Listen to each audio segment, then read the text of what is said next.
Hi, my name is Grace, and I did my book review on Born Free, A Lioness of Two Worlds by Joy Adamson. And I picked this book because I feel as if it really illustrates the relationship between humans and wildlife, or what it could be, and how our impact as humans eventually affects biodiversity. And before I start off, I just wanted to introduce characters that I will be talking about. One is Joy. She is the author of the book. She has the closest relationship to Elsa, who is the lioness, the main reason there is a story, and George is Joy's husband. So George and Joy live in Africa, and they work, from my understanding, for the government. They do a lot of research, they do a lot of work with wildlife. So you can say that they're used to this type of lifestyle. They're used to seeing lions, elephants, zebras, whatever kind of wildlife. So this is nothing new to them. And how they came to be foster parents, or as they call it, of Elsa, is George got a call, just like any other call, about a lion that was bothersome to the village, which I will talk about in a little bit. And he ultimately went, and that led to the orphan lion cubs. And Joy and George took them under their wing and raised Elsa. And I wanted to talk about how lions are portrayed in villages such as the one mentioned in this book, because the vocabulary surrounding it really affects how we view wildlife. They were viewed as bothersome, as pests, as annoying, as dangerous, and I feel as if that narrative needs to change in order for a positive impact to be had on biodiversity, because they are living their lives, and just because they do not have immediate value in our human world does not mean that they just could be killed off because they're annoying. They do have lives, like we see in this book. Elsa had a mother. She was protecting her cubs. She was doing what she needed to do, and it just happened to be right next to a village. She wasn't hurting anyone. She didn't harm anyone. She was just close to the village. And so the more and more we just use a gun to solve problems with wildlife when they're getting too much, the less biodiversity we will have on this planet.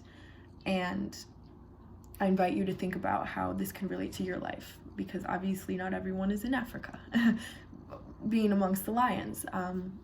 We have pests in our everyday lives that we don't like, and we wish we could just trap them and get rid of them and kill them off, like birds or squirrels or mice and whatnot. And while we could do that, it just eliminates them from the planet, and they have a huge impact in the food chain, which ultimately affects us. So just a little point about changing that narrative as we walk through our lives, realizing that we're not the center of everyone's world.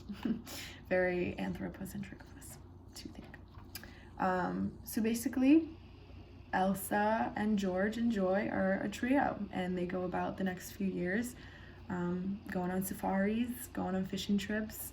Elsa becomes accustomed to vehicles and humans, and learns how to be a cub. And while it's not the orthodox way, she is in good hands, because that's the next topic I'm going to talk about, is that this is not a stunt you would perform at home.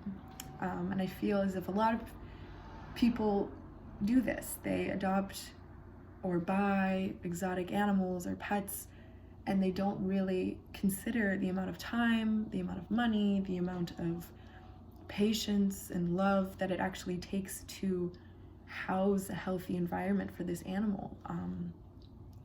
I thought that one part of the book, page 109, Joy worded it very nicely.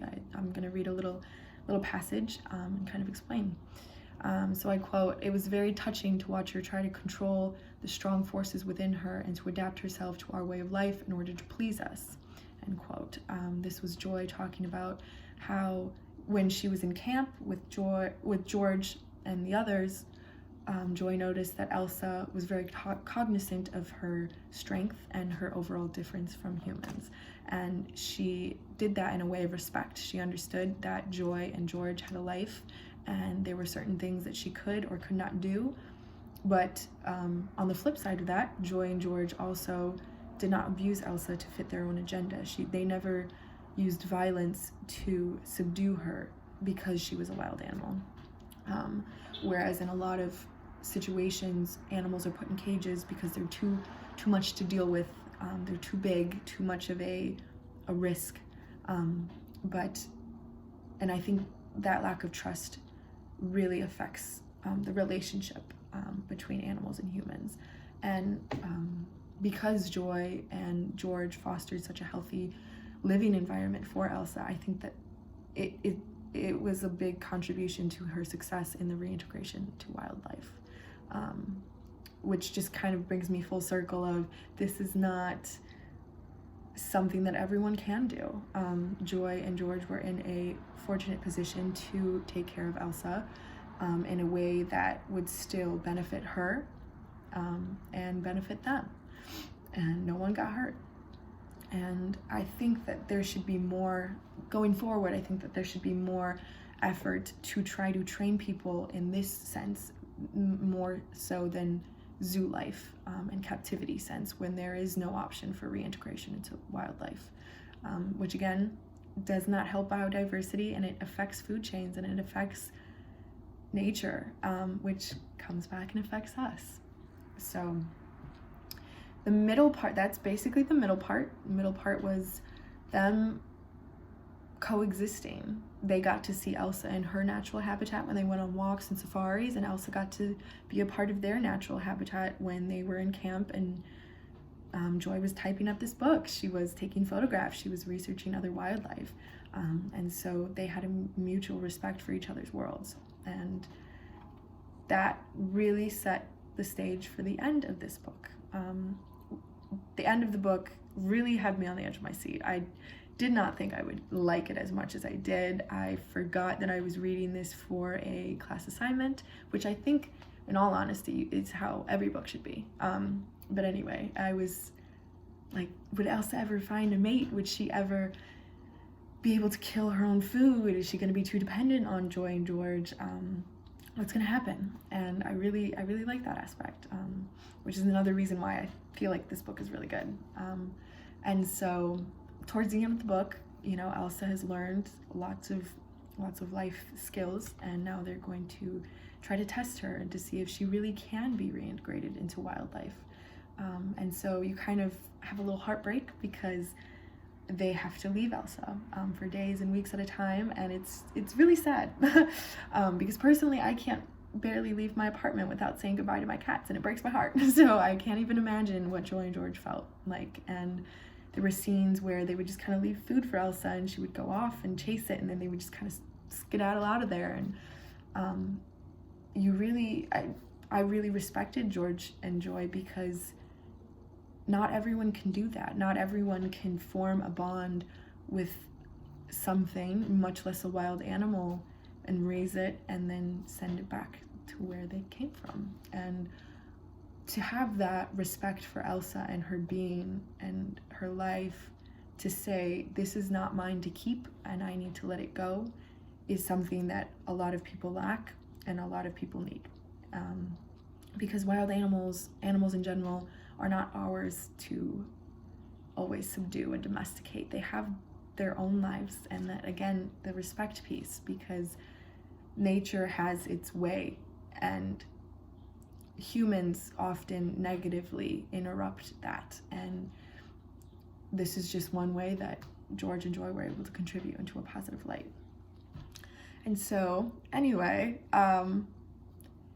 basically, they were able to successfully reintegrate Elsa, and she ended up finding a mate and having cubs, and it was just overall very successful.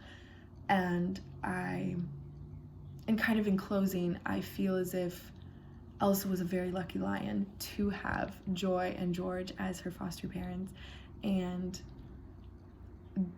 the trust and the mutual respect that they had for each other really helped in the success of her release. And that's, in short, why I think this book is really great, and I would recommend it to quite literally anyone, whether you're an animal lover, whether you love conservation, whether you just love reading a good story. I would highly, highly recommend it. It opens the door to discussions that very much still need to be needed, even though this book was written in the 1960s. I feel as if there are still applicable things that can be found within this book. So yeah, thank you for listening, and I hope you guys have a great day.